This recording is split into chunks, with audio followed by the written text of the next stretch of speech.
All right, welcome to Hello Grow, the number one growth podcast in the world. Today we have Noah TOLY.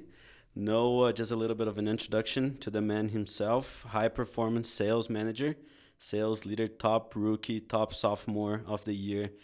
Last year it was his third year selling door to door, pest control. Did little bit less than 3 months, and I was a little bit shy of 300 G's in less than 3 months. Equity partner, Advantage Marketing, and born entrepreneur. Also, the richest and most successful 24-year-old I know. And proud to call him one of my best friends. Thanks you. for coming to the podcast, Thanks, brother. man. Thank you. So let's jump right in. I do have a question for you. Yes. It's becoming more and more obvious. We've had quite a few people on the podcast already, and it's becoming more and more obvious that early on experiences in life ignite and create hunger in a lot of successful people. Yeah. So, can you tell us a little bit about just the highest and lowest moments of your life when you're growing up? Oh, wow. Like, would you say from start to finish kind of thing? Maybe From now, from ages 0 to 18. What were the highest and lowest? the highest and lowest. Okay. Yeah, no, that's a good And question. I know that you have quite a few, so. Yeah. No, I think I liked what you said. I think, yeah, because I think everyone that's successful in whatever field they're in, whether it's sports, sales, really anything, I think they have something that pushes them. And I think that can be like pride. I think that could be just pure motivation. I think there's a lot of factors. And I would say I have a little bit of everything. But I just thought about this as you were saying that question, the way you worded that I was just thinking about. I remember basketball in middle school. And I remember grade 6. It was a grade 6 to grade 8. It was a middle school basketball team. And I remember getting cut in grade 6. And the reasoning they gave for me when they cut me was I was too short. And I remember in grade 6, I remember being so fiery. And there was something, I remember there was just something that lit up from under me that I wanted to prove. I remember his name's Ryan Latassi, if he's listening. But honestly, I think that moment kind of shifted me to have a little bit of a chip on my shoulder, and kind of almost like a desire to prove that that height in that realm of sports, height didn't matter. So I came back in grade 7, and by far I think was one of the best players in the whole tryout, and it was very evident. In grade 7, he cut me again. And it was grade 6 was hard, but grade 7, I don't think I'd ever cried that much. I just felt like the whole world, like I was like, this is like insane.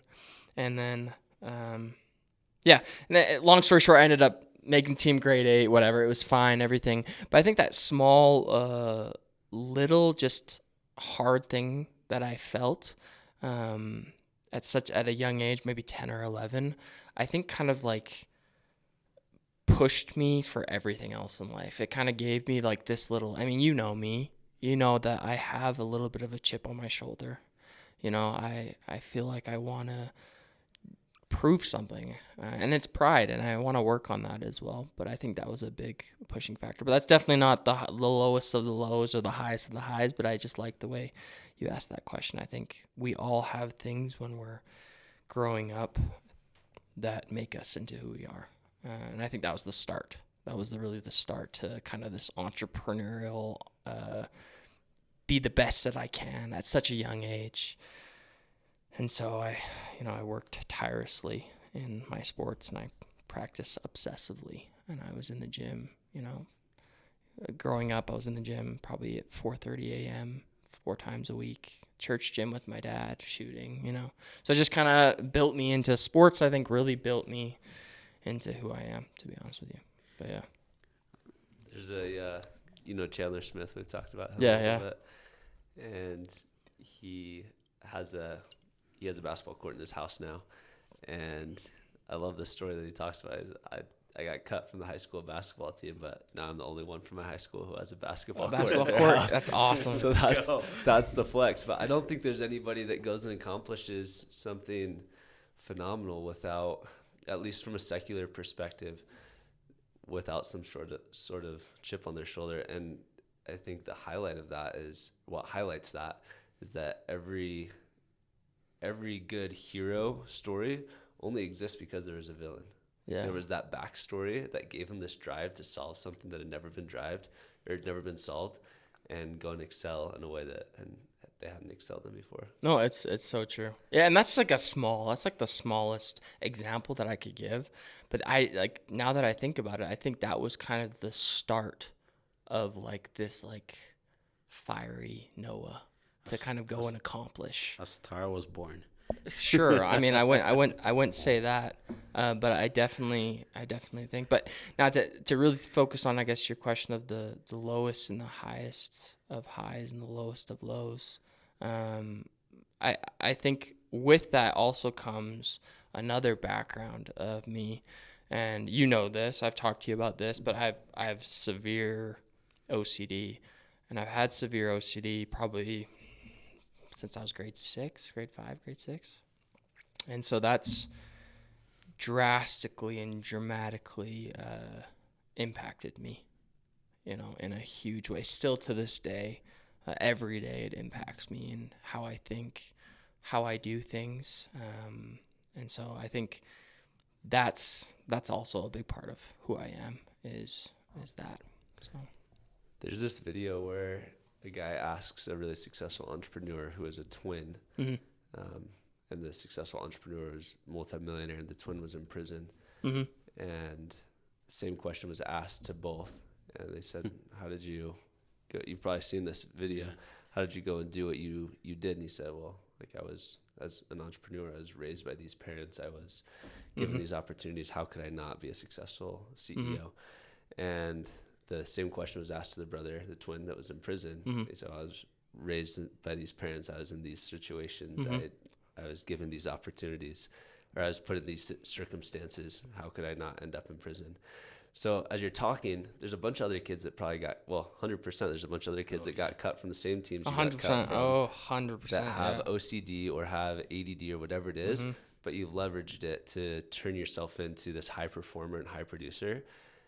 What's the difference between people that leverage those potential impediments to be successful, and people that let those things take them down a different path? Yeah, no, that's a good question. I would say I think allowing something like OCD, or allowing a challenge that you have, whatever it be, I think if you allow that to be your label, I think that's where you start to allow it to control yourself. If you accept it and say, I have OCD, I have ADD, I have whatever challenge, depression, any mental, physical element. I think if you accept that you have it and accept the things that come with it, but then I guess make the conscious effort to do whatever you can to use it as a strength. I think that's the difference. I think those that can use their weaknesses as strengths is the biggest difference. What is that, Ether 1227? It reminds me of what you did. Like you came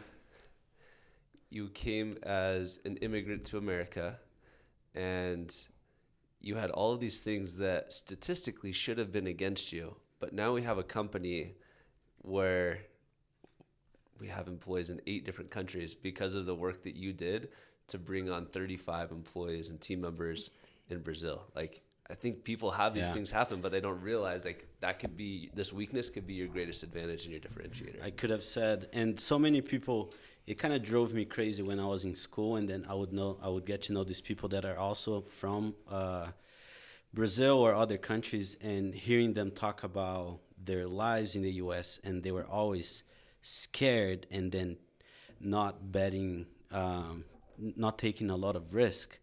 And then I could have easily gotten a job somewhere safe and accepted that I'm an immigrant. I just have to do, lay low, not take a lot of risks, get my documents and live here. or I use that to go, okay, I actually know how I've lived in 3 different countries. I actually know there's labor arbitrage, and understood all of these things and use those things to propel the business to go to the next level. So I think you're spot on, using that as a strength instead of a weakness.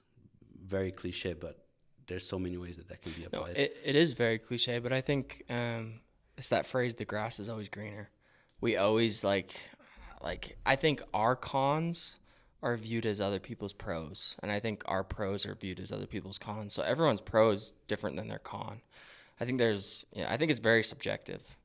And I think the greats, and I'm not claiming I'm a great, but I think the greats like Michael Jordan, Kobe Bryant, Tom Brady, these guys, there's something in their mind that's different.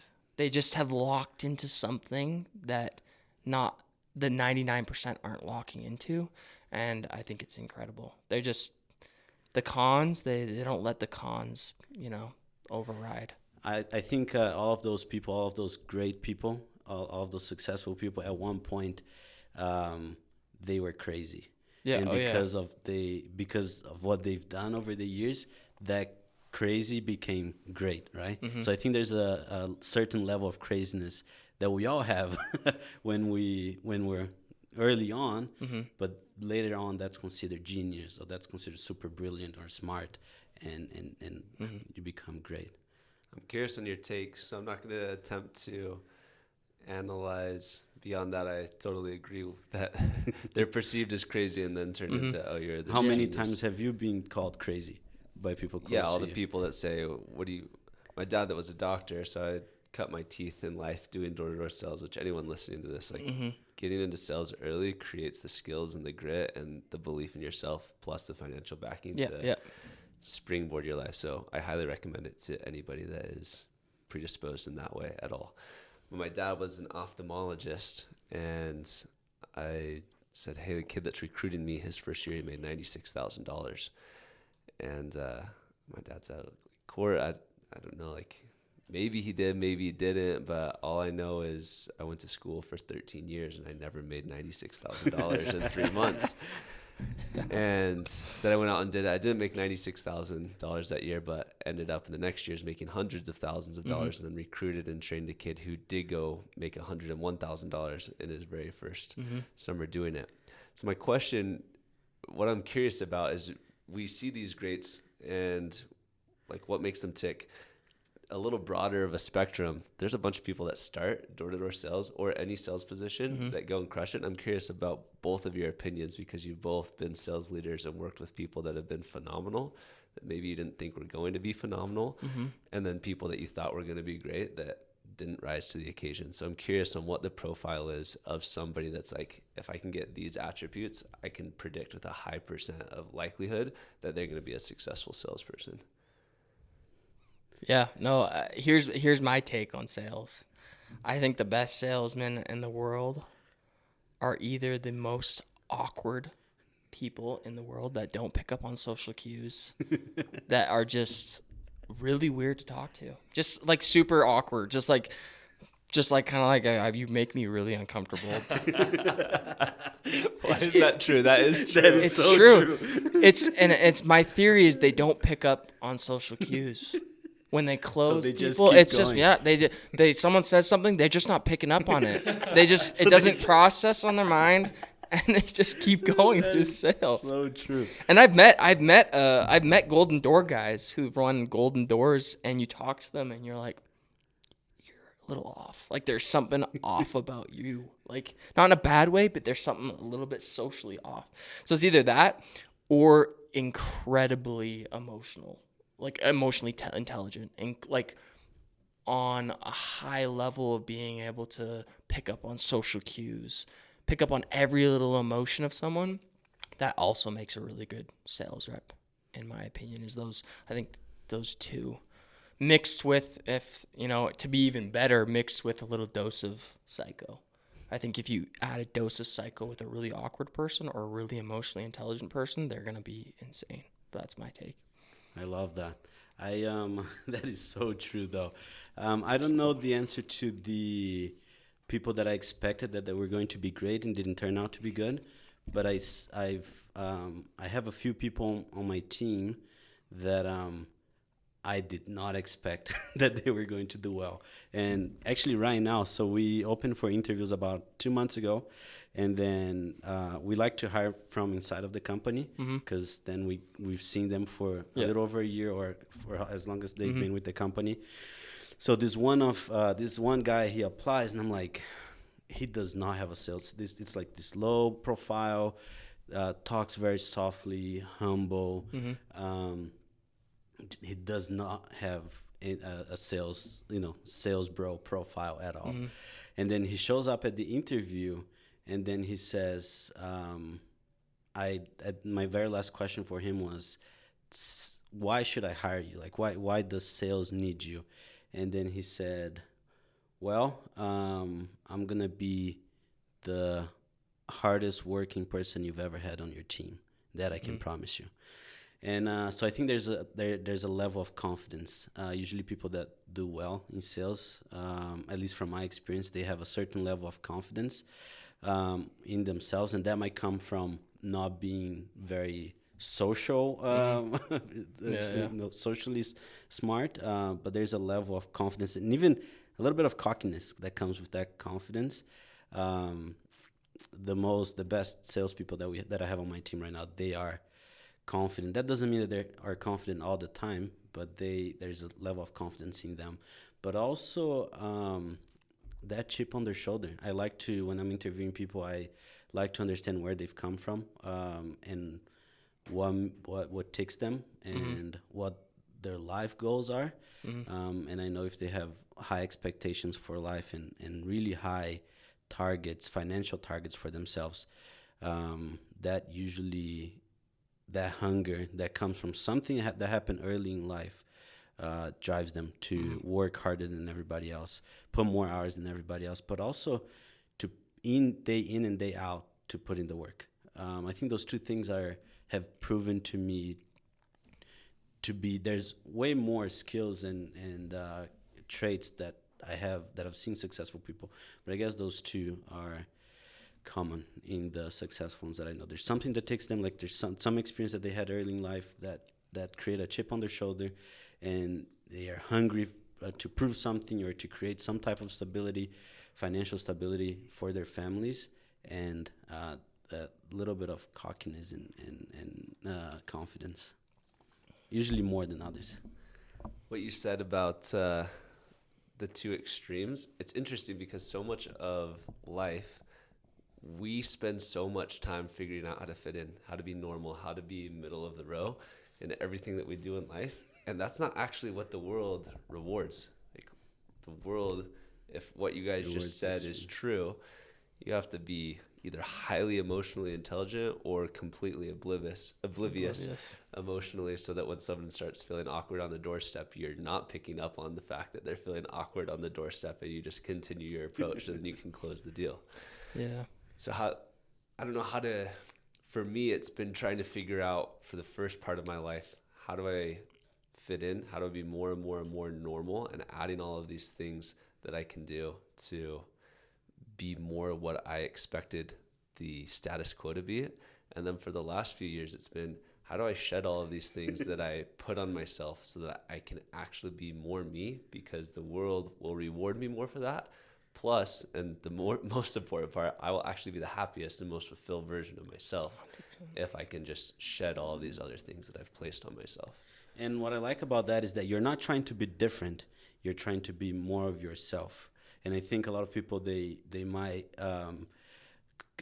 confuse those two things. That when you're trying too hard. When you try to be different, your style, it's very clear that you're trying too hard. But I think the essential part of that, you're trying to be yourself. It's you're trying like to find somebody that thinks they're going to be a successful entrepreneur if they go and wear jeans and a black turtleneck because that's what Steve Jobs wore every day. No, that was him being him. So you got to figure out, what is it that makes you and do that. to the most extreme degree possible. And from personal experience, the best days in sales that I've ever had have been the days that I felt myself the most. 100%. And we talked about that a couple of weeks ago. But then what I did, I went and created a routine of that. There are days that we wake up not feeling ourselves, right? You notice that you're not saying the right things to you, that you're not being truthful to yourself, and there are days that you feel weird, right? So what I did, I went and created a routine that makes me feel myself. So I have a playlist, I have certain exercises, and I have a morning routine that whenever I just wake up feeling that way, I can go back to that, and all of a sudden, it's not perfect, but I get to feel like Carlos again. And usually those are the best days for me. I want to go back to something that you said earlier, though. That experience that you had with your basketball coach, and it created a certain pride, and also a certain level of competition within you. I think you are, if not one of the hardest, most competitive people I've ever met. How has that rewarded you in so far in your life? It's funny that you asked that, because I think in college, I was in an interpersonal communications class. I don't know if you remember that class, but they have you do they pay like $60 for it or something. The call is they pay like a good amount of money for it. So it's a good survey. Questions. Yeah, it was a good survey, and it kind of gives you your top things, your characteristics. And I remember going into it, I was like, oh, I'm gonna pull out all the Christ very Jesus good, amazing, humble, and responsibility and ownership and all of this. And my number one characteristic and trait was competition. Mine too. Yeah, it was competition. And I remember seeing it. I remember actually being not surprised, but wanting to be surprised. But I wasn't surprised, because I do think competition is good, but I think it sometimes can derive from a lot of insecurity and ego. And I think I've felt both of those things. So to answer your question, competition has blessed me tremendously, but it's also led me into a lot of darkness. So I think with competition, you have to really find yourself. You have to be in your own skin. And I think that's where competition can be healthy. But I've experienced both. How do you leverage that to be a strength? Yeah, so I think having more grace for yourself, and making sure that you're the classic, don't be hard on yourself. Okay, yeah, don't be hard on yourself, but I think even better, just give yourself grace. Everyone's different, and that's the hardest lesson I had to learn. And to go back to my summers, my second summer, I worked insane hours. I was so competitive. Even people that I brought out, that I recruited, I wanted them to do well, but I wanted them to know that they weren't going to beat me at any day, any time. And I made them clear that they would know that. And that's a lot of pride. And I think it obviously helped me. I made really good money my second summer, 6-figure summer once again. But I ended up leaving the summer ill, sick. Really, I don't know if you remember, but after that summer, I was in a really sick, physically ill, mentally ill, emotionally. I just grinded. My competition kept me every day. I was locked in. I worked out in the mornings. Flash forward to my this last summer, I worked less than 3 months. I took a week off in the summer when my mom came to spend time with my mother. I had more personal relationships with my recruits. I kind of just peeled back all the ego a little bit more, and I had a better summer. I doubled my revenue for my second summer. So I think there's something to say with a balance of that, but still having competition. For me, I had to kind of really take a step back and kind of give up all of the pride and the ego. Still was there. I still was competitive, but I just almost had to not care anymore. And when I didn't care, I did better in a way, if that makes sense. If you care too much and you're too obsessed with something, you forget everything else around you. But if you can appreciate everything, be in your own skin, feel yourself, that's when you perform the best, especially in sales, in my opinion. And that's definitely not an opinion that you'll hear from a lot of sales. A lot of sales, like, people will be like, you need to wake up the first. You need to be the hardest worker in the room. You need to do this, this, this. But none of them talk about taking care of yourself first and then going out and selling. You know, you're going to do better. So that's my opinion. Gord, I'd love to hear your perspective on that. Yeah, I wrote down the question, what's the dark side of high performers, like idiosyncrasies that make them really high performers? I've been thinking about it the whole time that you've been talking. Sorry I talked a lot there. No, I love it. It was really good perspective and came from a place of somebody that had experienced it. You didn't just read that out of a book and spout it out. Like, that was your experience, and that's why it was so meaningful. I'm trying to find a good answer because I can analyze it, right? Because you have these voices in your head and these different things that push you, and you listen to certain voices at certain times. And if you listen to the voice of you need to be the high performer, the biggest producer, the biggest ego in the room, that can push you to be a high achiever. But that's really detrimental for the relationships in your life, the relationship with yourself, the relationship with your spouse or partner. That relationship doesn't really work very well. And then the flip of that, of highly compassionate, highly empathetic, very aware, can be detrimental in sales and professional pursuits. And I think you talked about basketball, so I'll bring it back to a basketball analogy. When you're a kid and you're playing basketball, you shoot a basketball from your chest, right? Because it's all you have the strength to do. Even from your hip. I shot when I was from the hip. 4'2". I was from my ankles, actually. Pushing the ball up, shooting from the hip. And you get to a place in playing basketball where you're tall enough and strong enough that people start changing from shooting from their hip or their chest to above their head, and to above their shoulder, above their head, or else you're going to get blocked. And your shot's also not going to have as high of a percentage. When you're making that transition from I'm shooting from my hip to I'm now shooting above my shoulder, above my head, your shot percentage actually goes down because you're really good. You're dialed. You've practiced a ton of shots, thousands and thousands of shots from your hip, but you haven't practiced at all shooting above your head. And so while you're going through this transition, your shooting percentage goes down and your effectiveness on the team actually goes down. But then once you get to the other side, you're so much more effective than you were before. And I think it's a similar transition. Everyone that I've seen be highly effective, they come from this place of extreme amounts of effort. Because that's the difference. You have this timeline of when it's going to take to get from point A to point B. And some people never make it to point B because they don't put in enough effort. People that go and do sales, like you are knocking doors every single day or making calls or being in demos, whatever it is, and you're able to learn about yourself in these rapid sequences over and over and over and over again. Like a 3-month summer is like a lifetime. Like it's like 5 years in what people are experiencing, the self-development, the growth. But as you put in massive amounts of effort, you're able to go through these cycles of I'm competitive, I'm ego-driven, I'm prideful, chip on my shoulder, to I'm broken, I'm sick, I'm trying to figure this out, this existential crisis and self-discovery, to I've found myself, I'm really grounded, and I can go be a high performer, and I can also be compassionate at the same time and put on different hats and have that understanding. So that would be my take on it. I love that.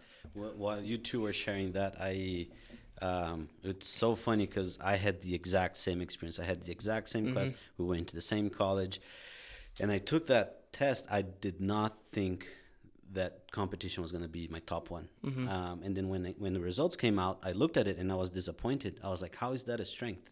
Like, I've always been taught that competition pride is pride is competitive. yeah, exactly. Talk, and it's a bad thing. And then I look at that and I go home disappointed, and I tell my wife, hey, I don't think this is right. Like, I don't feel good about it. And then she was like, you what? you are the most competitive person I know. I was like, no, I'm not. And then that very same weekend, we went bowling with a couple of friends. So we went on a double date. And then I remember one of my best friend's wife, she missed a shot.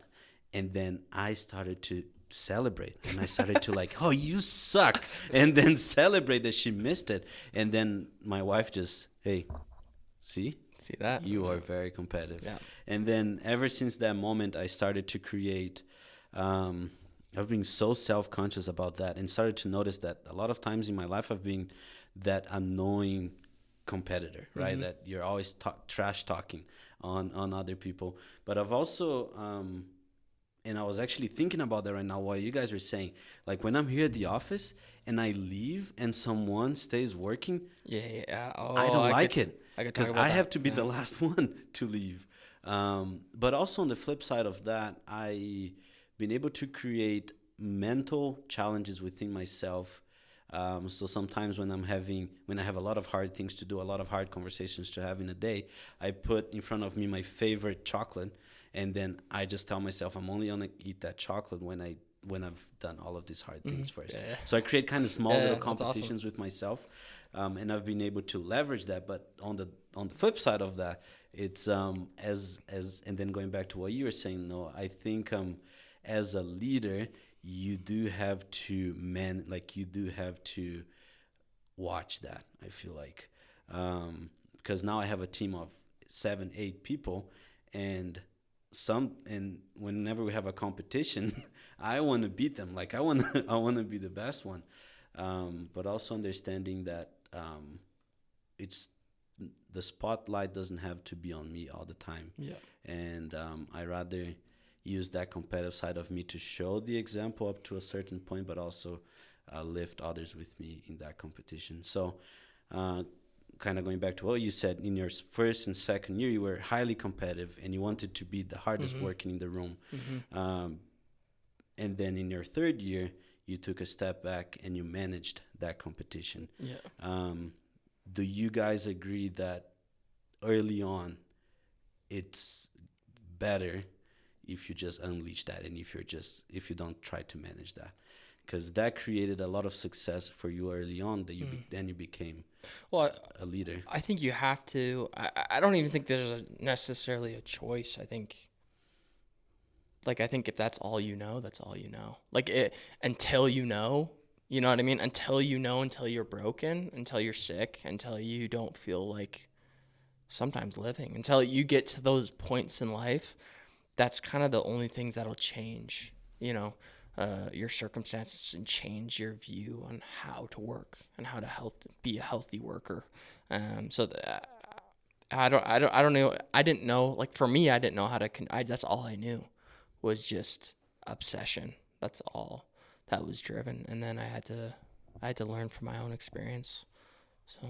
And the flip side of that is you can't not, I think you're right. You can't not do that, because the pain of living with not being as unbelievably competitive without going all in, like that pain of sitting on the sidelines and saying, I could have done this, is oftentimes more painful than seeing the max of your limits and then going through that experience. So I agree. I don't think it's a choice. Yeah, and I do see so many people that say, I want to play smaller or like not risk it, that have intense, painful experiences because they don't have the money for their relationships, or that like that side has its own hard stuff as well. I just think additional effort and then self-actualization always ends in discovery that makes you better. I feel like if you lack one of those, then you're never, if you're really self-actualized and really self-aware, but you don't put in the effort, you're not going to have the reps to run. Like, we are the experiment, right? So you're not going to have the reps to see what your outcomes are for yourself. Or if you put in a ton of work but you're not self-aware, then you'll just burn all the relationships in your life, because you'll only listen to that one competitive voice and never have the epiphanies or the realizations where you can merge those two together. So in a nutshell, don't try to leash that dog. Unleash it, dude. Unleash it. Yeah. Yeah, just let it. I think we all need to let it rip. And I think once you find a balance, or not even a balance, I don't even think balance is there. I think once you just know yourself a little better, you can work. I mean, it took me 23 years to get to that point where I was like, Okay. A lot of it was derived from OCD, an obsessive compulsive disorder that I can't control really. That's controlled most of my life. But just knowing yourself, I think, is powerful. I think there's something about when you meet someone and they just know themselves. You just look in their eyes and they just are quiet, confident, and just like it's almost intimidating when they're quiet because they just know that they're good. I think confidence is quiet. I think arrogance is really loud, and competition can be really, really loud. But I think confidence is really quiet and calm. It's just like it's pretty cool. I love that. Cool. I read the other day, actually 2 days ago, the smarter you get, the less you speak. I think it's talking about like when you're in social environments. I think that's so wise. Yeah, 100%. What do you think the difference is between a great salesperson and a great sales leader? Leader versus a person? A great individual contributor, like a great rep versus somebody. I've seen great reps that didn't turn into great leaders, and I've seen great leaders that weren't the highest producers.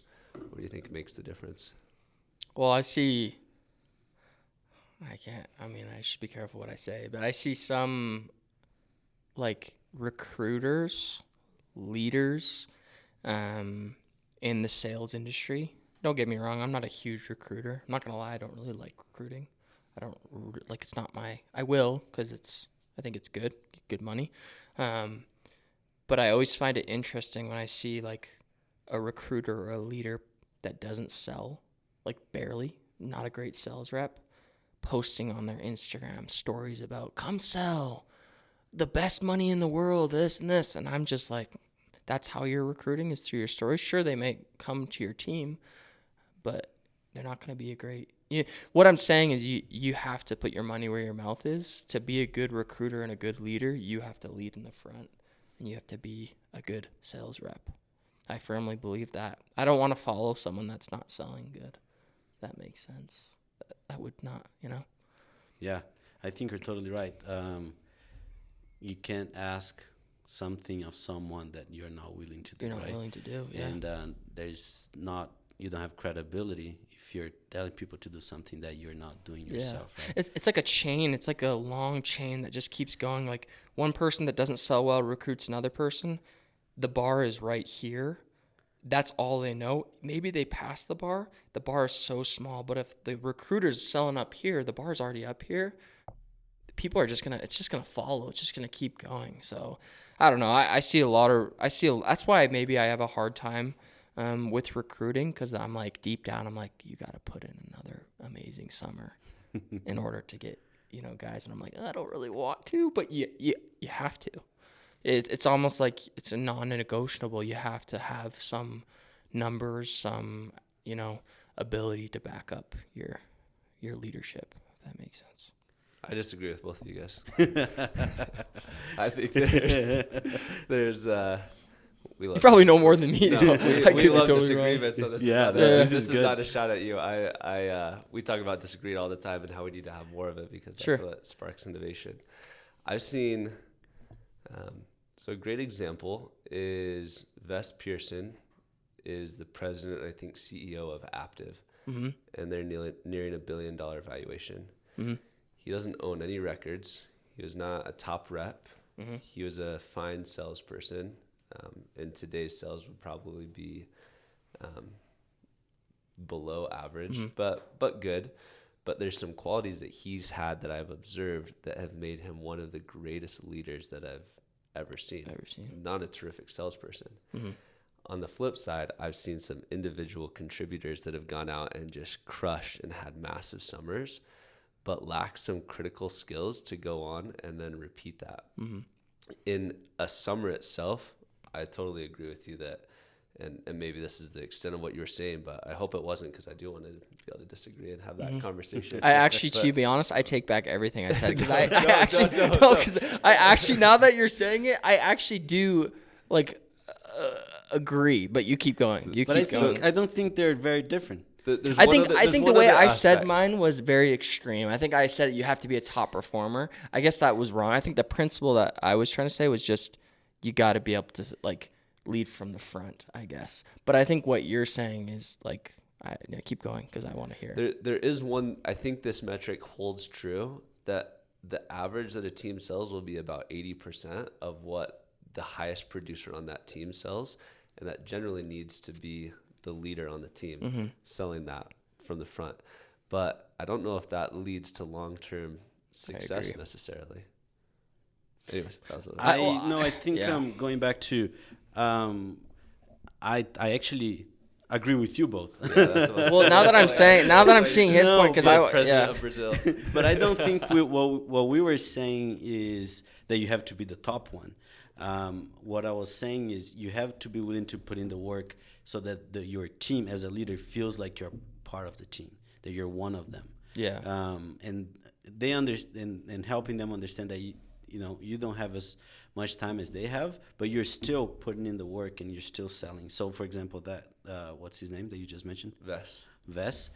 You still said that he's good. And the guy that recruited Vess to be the president sold 3 times more than Vess. I feel like he was a terrific leader, but I feel like Vess is so much greater. Like that guy got the company to a $50 million company. Vess is going to get it to $1 billion company. Yeah. It's a very different skill set, but the guy that got it to 50 million did set industry records and crushed. Yeah. That's interesting. That's very interesting. Well, I think that goes back to, I guess, to maybe what I was saying is like my second summer, the people that I brought in the summer, they had a hard time relating to me. They had a hard time connecting with me. Did they come out and sell the next summer? No. So I think I do agree with what you're saying because I was so locked in. I was selling high. The third summer, I feel like people that were on my team, whether I recruited them or not, felt more connected to me. And they felt like I was more of a human rather than a robot. And I think they wanted to follow me more, if that makes sense. So I do see what you're saying. I think there's got to be I think there's got to be some interpersonal relationship skills that you need to have to be a good leader. And I think I've lacked those, like even on our mission. Like I was just a go, work hard. People still followed, but I wish I had more of I wish I could tap into more of my ability to connect. And I think that's important as a leader, is to connect with the people that are following us, is just connecting with them. Yeah. To answer your question, Court, and this just crossed my mind. I just put this answer together, and I want to see if you agree or disagree with that.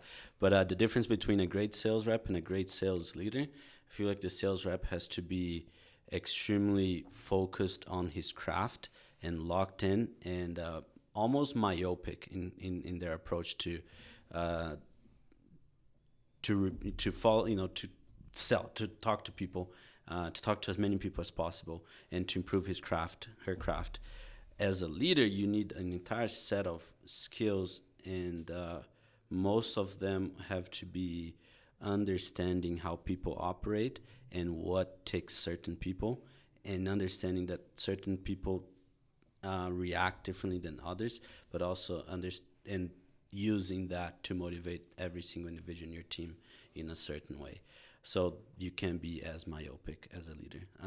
That just crossed my mind. I don't know if it's the perfect answer, but I feel like a sales rep has to be extremely myopic, and then a sales leader, you have to take a step back and understand how everyone around you operates, and then ignite those fires. Yeah, I think that's accurate, and these are just my opinions, right? So Yeah. I don't hold the truth. Your opinion sucks. It is wrong. No, I'm just kidding. You have more experience than both of us. I think that's true. I think that you use the word myopic in an individual contributor, the people that I've seen go and just have the golden door summers. Mm-hmm.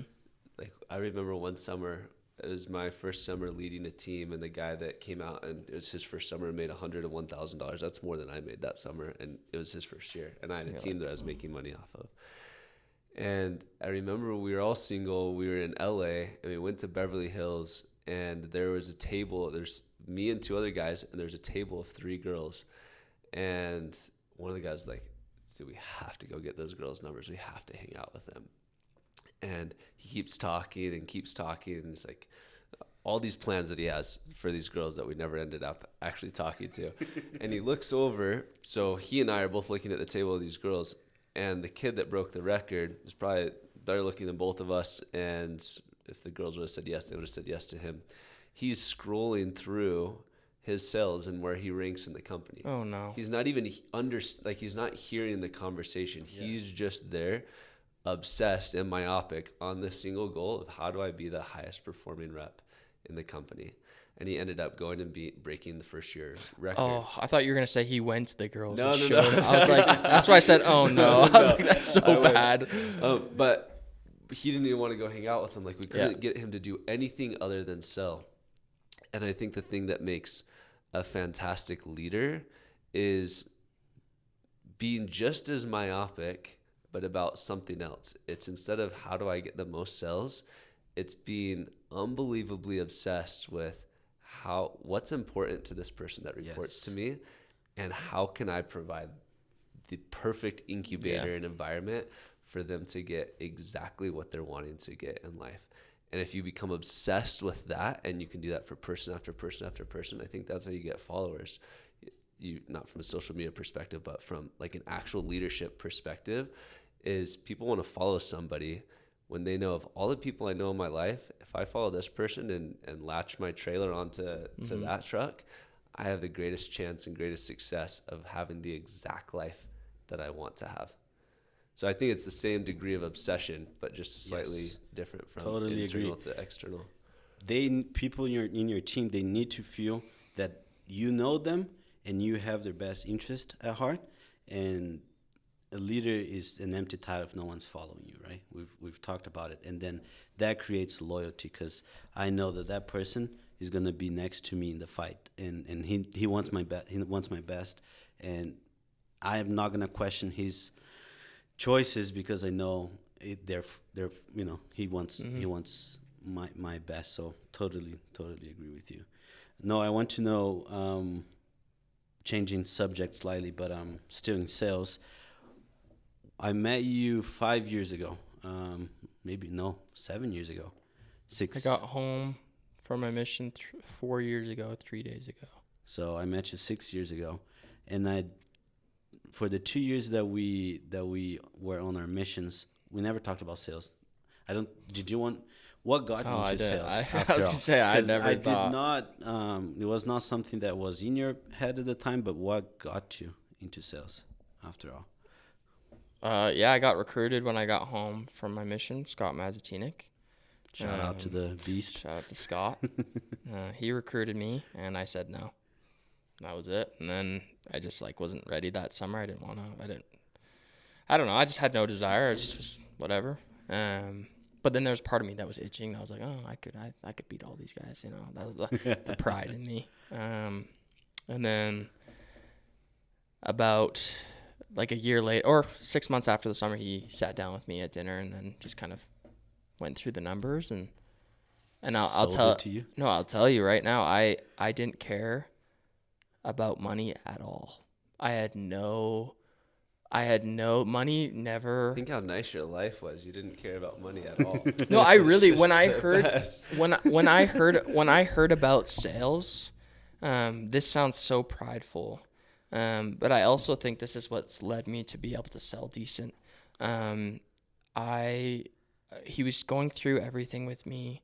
I didn't care about commission. He told me the commissions. I just said, I trust you, whatever. I'll come sell. You don't have to sell me on it. I'll come sell. All that was going through in my mind was I'm going to be going up against, this is in Canada, so I was going up against all the Southern Albertan kids that I grew up with in high school and played sports against and all that. All that was going through my head was, I'm going to beat all of you. I didn't care about the money. I seriously, he went through how much he made, had no effect on my decision to sell. All I cared about was the competition aspect. And I think that was a healthy, because I don't really still, even when I sell, this last summer when I was selling, I think maybe once in the whatever, less than three months that I was out there, maybe once I calculated how much money I was going to make. There was only one time. And then other than that, I just went out and sold. Just consistency. That's another thing. Consistency always beats intensity, no matter what we do. And I think that's in sales, in life. And I think social media will focus on intensity. David Goggins, guys like that, just pure intensity. But I think consistency will always override intensity, no matter what we do. Yeah. But what kept you, so that got you into sales, Mm-hmm. that got you started. What kept you doing it? Because okay, that was enough to get you started in the first year. Yeah. But why have you been doing that ever since?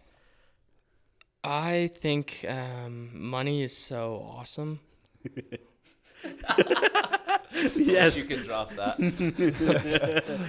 Anyone, and here's a hot take: anyone that says money doesn't bring you happiness is wrong, and not because I think what comes like I think it's wrong because I think money gives you freedom, and freedom is what that's the reason I do door to door or sales in general is because money comes with freedom, and the amount of freedom that I've been given because of money is like it's amazing. It really is I can see your eyes shining when you oh, talk it about is that. it is incredible to be able to want to go to Italy and go to Italy. Do you know? Like it's so cool. It is like and it's translated more into, we talked about my love for sneakers and clothing. That's cool. I love that and that'll never change. Like I'll collect till the day I die sneakers. But experiences that it's brought, like I can't even put. It's just amazing. It's incredible. I love the experiences that come because of money that comes with freedom. I think that's why. Yeah. I love that, and I think that's a perfect place to wrap up the conversation. Actually, I just have one more question. Sure. Someone starting in sales, they're young, they want to give it a shot. What's your recommendation? What would you tell this person that's just starting in door-to-door sales?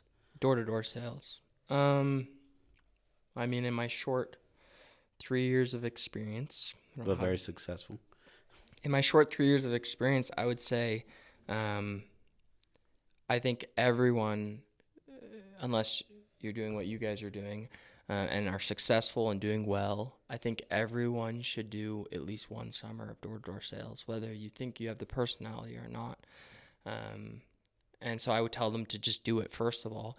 And second of all, I would say understand that it's okay. Rejection's okay. And the more no's you get, the closer to the next yes. And then, of course, don't be afraid to close people. Just close people. I think those are three things. I think hard work mixed with skill, I think develops the best sales reps. And some people will say just work hard and you'll sell well, sure. But if you have the skill and the work ethic, I think you'll do very well. So.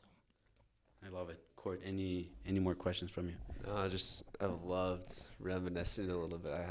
I sold in Indianapolis my first summer. That's horrible. It's, by the way, you can 10 cut this out. years It's a horrible job. It's not fun. It's not fun. It's not fun at The all. thing that's going through my mind is I'm sure you have a little PTSD mixed in with that, just thinking about it. the thing that's going through my mind is I remember it was 10 o'clock at night, like, right? Because you knock until it gets dark. Oh, yeah, And when yeah. you're- Were you with Aptive? Yeah, well, it was Altera then. But when Okay. you're further north, it gets dark later in the summertime.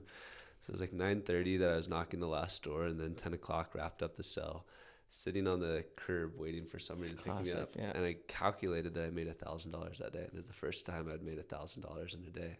I was just like, oh my gosh. But it was 10 o'clock at night. All my other buddies were either out partying or asleep, like in their comfortable beds. But the decision to do that opened up so many doors that has made the last 10 years of my life unbelievably satisfying. Oh, 100%. Yeah, I couldn't agree more with that. I love it. I think that's a perfect place to end the episode. It's a wrap. Thanks, guys.